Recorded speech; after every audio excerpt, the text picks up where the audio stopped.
Et si Tanjiro pouvait utiliser à la fois le souffle du soleil et le souffle de la lune? Nous savons tous que le souffle du soleil est le style de souffle le plus puissant de l'histoire et qu'il a été créé par Yoriichi. Le souffle de la lune est sa version jumelle, sombre et chaotique, créée par son frère Kokushibo. Ces deux styles sont aux antipodes. L'un brûle les démons de l'intérieur pour stopper leur régénération, tandis que l'autre crée des lames chaotiques en forme de croissant pour les déchiqueter à distance. Mais que se passerait-il si le pourfendeur de démons le plus puissant de l'histoire pouvait maîtriser les deux? Aujourd'hui, nous explorons une chronologie où Tanjiro Kamado devient l'hybride ultime. Nous savons que après que Michikatsu soit devenu le démon Kokushibo, le souffle de la lune a été effacé des livres d'histoire. Mais Kokushibo accorde de l'importance à l'héritage. Il était heureux de voir sa lignée se perpétuer chez Muishiro. Alors, et s'il s'était assuré que ses techniques survivent aussi? Eh bien, j'ai trouvé 3 théories différentes. Dans la première théorie, nous explorons l'héritage de la lune. Dans cette chronologie, avant de se consacrer entièrement à Muzan, Michikatsu prend un disciple humain pour s'assurer que son souffle de la lune ne soit pas perdu avec le temps. Cette lignée est transmise dans l'ombre pendant des siècles, atteignant finalement un homme nommé Sakonji Urokodaki. Dans cette version de l'histoire, Urokodaki est le maître du souffle de la lune, et non du souffle de l'eau. Lorsque Giyu lui envoie Tanjiro, Urokodaki remarque que le corps de Tanjiro est trop rigide pour l'adaptabilité fluide de l'eau. Cependant, Tanjiro possède un rythme naturel qui convient à la nature offensive et chaotique de la lune. Urokodaki enseigne à Tanjiro la respiration à concentration totale et l'entraîne aux différentes formes du souffle de la lune. Tanjiro se présente à la sélection finale avec une technique bien plus puissante que le souffle de l'eau qu'il utilisait dans l'histoire originale. Le démon des mains, Susanoo et Yahaba sont bien moins menaçants. Les 16e formes du souffle de la lune reposent sur la création de vortex de taillade. Face au démon des flèches, Tanjiro utilise la 3e forme, chaîne de la lune répugnante, créant 2 taillades en croissant géantes qui détruisent les flèches avant même qu'elles ne puissent l'atteindre. Le premier changement majeur survient face à Rui, la 5e lune inférieure.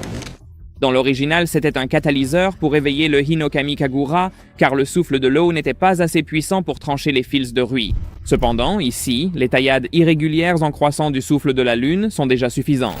La 7e forme, miroir du malheur, clair de lune, lance une taillade frontale qui se déploie en lame multidirectionnelle, déchiquetant instantanément les toiles de Rui.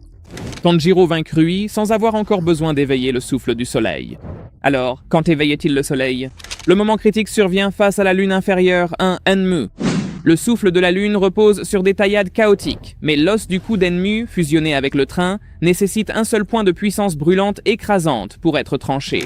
Réalisant que Zenitsu, Nezuko et Rengoku protégèrent les passagers, Tanjiro déchaîne frénétiquement les formes de la lune, mais elles ne font qu'ébrécher l'os.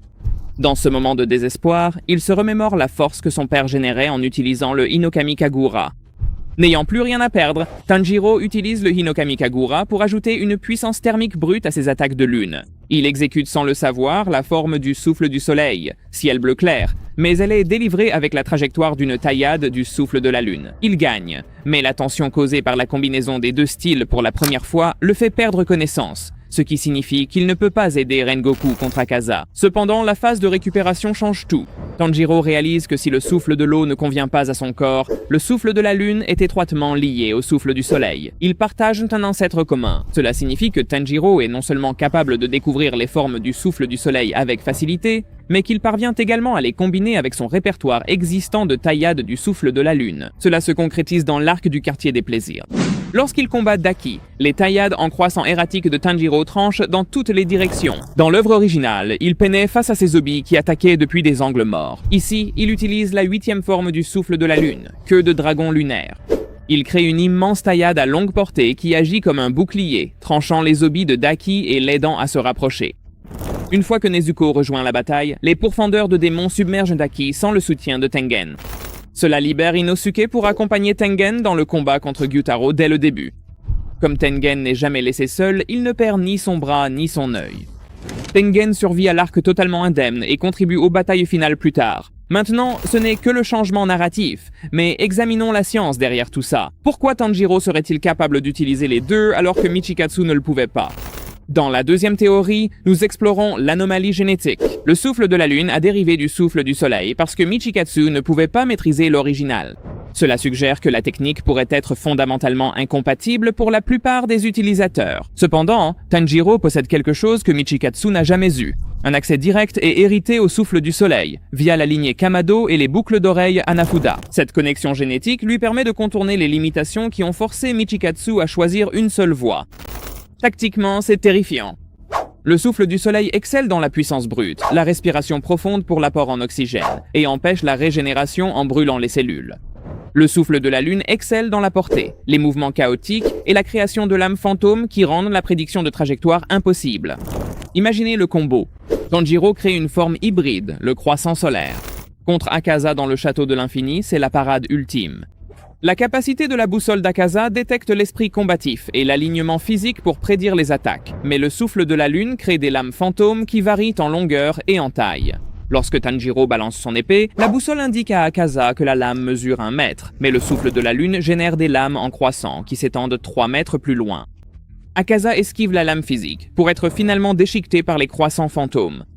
Tanjiro superpose ensuite le souffle du soleil. Il utilise l'enfer lunaire, se servant de la précision lunaire pour guider les flammes solaires. Le spectacle visuel serait une flamme solaire dorée s'entremêlant avec des croissants de lune argentés. De plus, il y a le rythme de la respiration. Le souffle du soleil nécessite des respirations explosives intenses, qui inondent le corps de chaleur. Le souffle de la lune utilise des respirations contrôlées et mesurées. Alterner entre ces modèles crée un rythme respiratoire qui optimise la conservation de l'endurance. Tanjiro devient un chasseur de démons 24 heures sur 24. Plus fort le jour avec le soleil, plus fort la nuit avec la lune. Jusqu'à présent, nous avons vu Tanjiro l'apprendre auprès du Rokodaki, et nous avons constaté l'avantage tactique. Mais voyons ce qui se passe dans la troisième théorie. C'est là que Tanjiro devient un épéiste de niveau divin qui surpasse Yoriichi en unifiant les deux styles. Dans cette chronologie, Tanjiro ne se contente pas de passer d'un style à l'autre. Il les fusionne en une force unique et imparable. La divergence se concrétise lors de l'arc du village des forgerons, lorsque Tanjiro affronte la 4e lune supérieure, Hantengu. Cette double maîtrise brise complètement les mécaniques de combat. Les clones de Hantengu comptent sur le fait de submerger le pourfendeur avec de multiples angles d'attaque, du vent par la droite, de la foudre par la gauche. Cependant, le souffle de la lune de Tanjiro lui permet de générer un champ d'attaque qui contre chaque clone simultanément. Il utilise des entailles en croissant précises pour décapiter Sekido, Karaku et Uroji en un seul mouvement. Lorsque Zoakuten apparaît, Tanjiro combine le périmètre défensif du souffle de la lune avec l'offensive brûlante du souffle du soleil. Il s'adapte à pratiquement toutes les attaques, tranchant les dragons de bois avec des lames lunaires chaotiques avant de brûler le corps principal avec le Hinokami Kagura. Mais le véritable point culminant est le château de l'infini. Tanjiro et Muichiro sont transportés pour affronter la lune supérieure 1, Kokushibo. C'est la bataille du siècle, le créateur contre l'héritier. Les 6 yeux de Kokushibo s'écarquillent sous le coup d'un véritable choc. Il voit Tanjiro utiliser le souffle de la lune, sa propre création, mais il se moque de Tanjiro. Une pâle imitation, dit-il. Et au début, il a raison.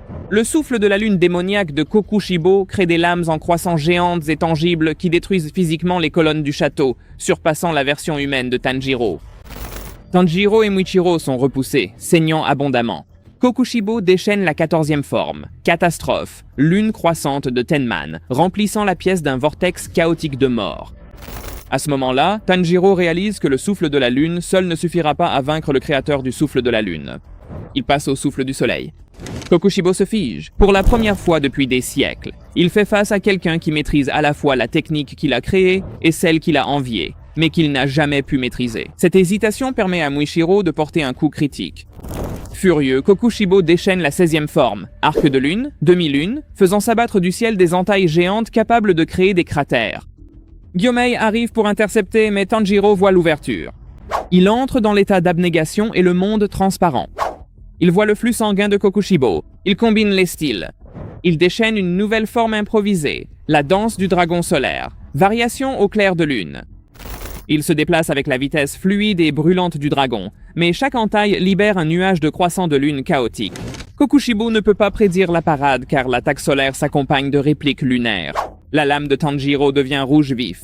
Il frappe le cou de Kokushibo. Le souffle du soleil empêche la régénération tandis que les entailles du souffle de la lune sectionnent les connexions charnelles plus rapidement que Kokushibo ne peut les rattacher. Kokushibo meurt en réalisant que Tanjiro a atteint l'unité que lui et Yoriichi n'ont jamais pu atteindre. Enfin, la bataille contre Muzan. Dans l'original, ils avaient besoin de tout le monde, et Tanjiro a été transformé en démon pour survivre. Ici, Tanjiro se tient debout en tant qu'humain, pleinement conscient. Il déchaîne sa technique combinée ultime, la convergence céleste. Cette forme harmonise complètement le soleil et la lune. Porté par les souvenirs des Hashira tombés au combat, Tanjiro devient un tourbillon d'or et d'argent. Tactiquement, c'est le cauchemar de Muzan. Muzan tente d'utiliser ses fouets pour garder ses distances, mais le souffle de la lune de Tanjiro étend sa portée pour égaler celle de Muzan, contrant les fouets en plein air avec des lames fantômes. Muzan tente de se régénérer, mais le souffle du soleil de Tanjiro brûle ses blessures de façon permanente. Tanjiro crée une barrière brûlante de lames chaotiques que Muzan ne peut toucher. La convergence céleste permet à Tanjiro de se défendre contre les fouets, tout en réduisant simultanément la distance. Il décapite violemment Muzan aux côtés de Sanemi et Giyu.